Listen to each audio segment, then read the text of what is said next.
Assalamualaikum warahmatullahi wabarakatuh. Saya Ustazah Isfadiah bersama-sama dengan tuan-tuan dan puan-puan dalam satu ruangan ataupun kelas pengajian faqihah. Jadi selamat datang, ahlan wa sahlan, dan di sini insya-Allah kita akan sama-sama mengupas berkenaan dengan kelebihan, kekuatan dan keistimewaan wanita.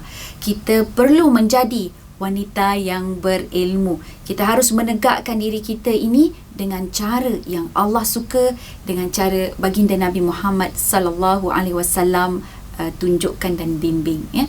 Baik tuan-tuan dan puan-puan yang dikasihi, mari kita bersama-sama melihat dulu aspek keistimewaan wanita. Hakikatnya kita tengok lelaki, perempuan berbeza.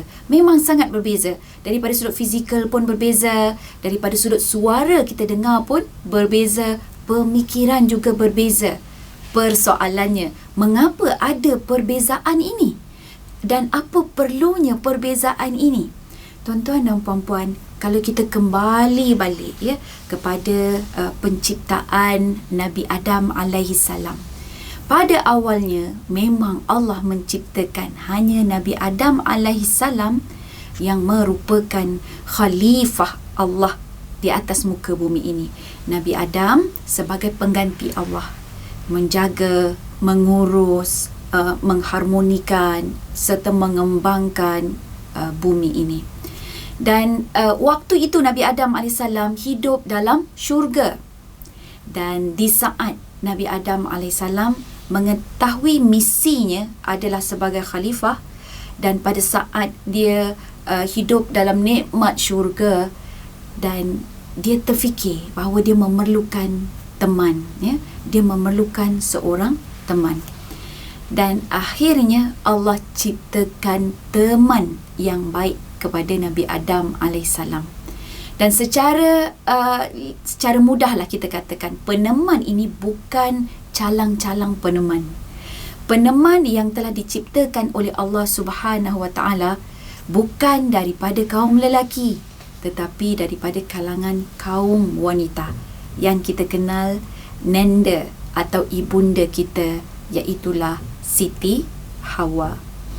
Tuan-tuan dan puan-puan, kalau kita lihat bahawa kejadian kaum wanita ini sebenarnya pada asalnya adalah dia merupakan peneman kepada khalifah Allah.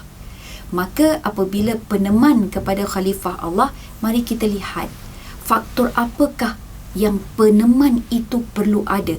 Kualiti-kualiti peneman yang sangat penting untuk menjadi khalifah Allah yang berjaya, ataupun membantu ataupun sebagai peneman kepada seorang teman yang berjaya. Jadi kalau tadi Nabi Adam AS ada misi dia, ada tugas dia yang jelas dan nyata, maka Hawa ini adalah peneman kepada Nabi Adam AS, ya.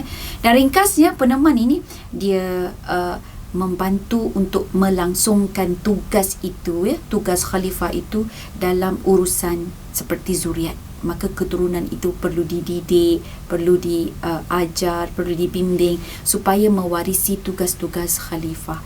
Yang kedua, sudah tentulah sebagai peneman yang boleh diajak berbincang, ya, yang mendengar, yang memberikan cadangan, ya. Peneman juga dia memberi ingat, memberi nasihat, ya, memberi tahu, ya, dan sebagainya, tuan-puan. Jadi itulah dia. Dan mari kita lihat apakah yang disabdakan oleh baginda Nabi Muhammad sallallahu alaihi wasallam sebagai peneman ini.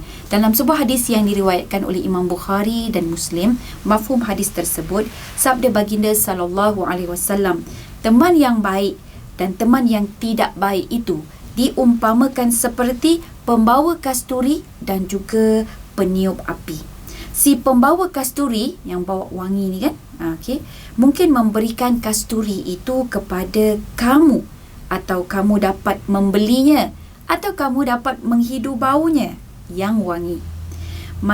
Bagaimanapun peniup api mungkin membakar pakaianmu, atau kamu dapat mencium darinya bau yang busuk. Tuan-tuan perempuan, sedar ataupun tidak, hadis ini dia telah menunjukkan tentang kualiti teman. teman ini baik ke dia ataupun buruk dia akan memberi bekas dan mempengaruhi kepada kawannya. Maka kaum wanita, kita sebagai peneman yang telah diciptakan oleh Allah Subhanahu Wa Taala, kalau dalam bentuk simboliknya, Hawa kepada Nabi Adam AS, teman kepada Nabi Adam AS, kita mempunyai kekuatan ataupun keistimewaan mempengaruhi. Kita akan mempengaruhi kawan kita. Maka inilah hebat wanita. Yang pertama, mereka mempunyai kekuatan mempengaruhi. Dan selain daripada mempengaruhi, apa dia? Memujuk. Jadi dia boleh mempengaruhi, dia boleh memujuk. Maka kita kaum wanita ni, kita kena ingatlah, simpan baik-baik supaya kita gunakan senjata mempengaruhi, memujuk ini pada jalan yang benar.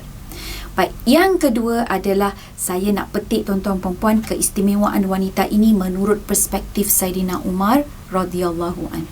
Saidina Umar Al-Khattab radhiyallahu an dalam sebuah hadis yang diriwayatkan oleh Imam Bukhari ada menyatakan, pada zaman jahiliyah kami tidak pernah menghargai wanita walaupun sedikit.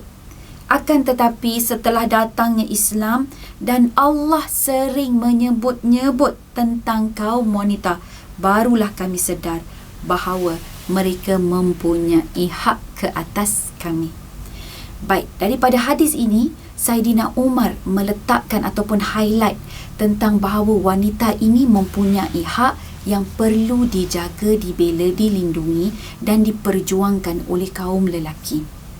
Maka tuan-tuan dan puan-puan, kalau mudah bicaranya adalah kaum wanita merupakan asbab kepada hebatnya kepimpinan kaum lelaki.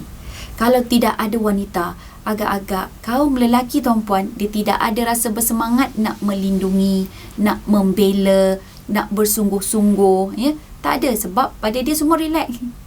Tapi sebab ada wanita ini, dia tengok kaum wanita nak keluar, dia perlu bertanggungjawab, ingatkan kepada kaum wanita ini supaya menjaga diri, menutup auratnya, kena tahu pula dia pergi ke mana. Kalau dia adalah wali, kalau dia adalah mahramnya, maka dia perlu pastikan perjalanan itu selamat dan sebagainya. Dan dengan cara ini sedikit, kita kata bebanan ataupun sedikit tekanan kepada kaum lelaki, maka kaum lelaki boleh menjadi insan-insan ataupun pemimpin-pemimpin yang hebat.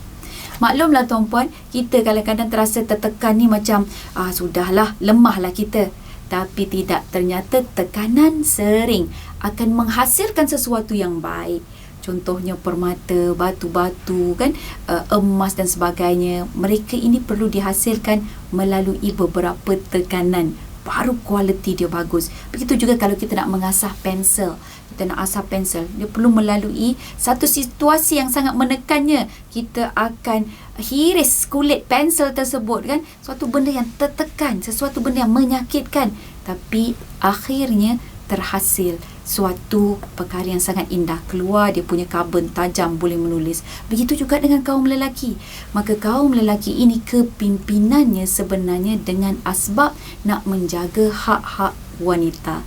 Contoh dalam rumah tangga suami dengan isteri, siapakah yang ada bebanan untuk mencari nafkah? Bukankah kaum lelaki? Baik.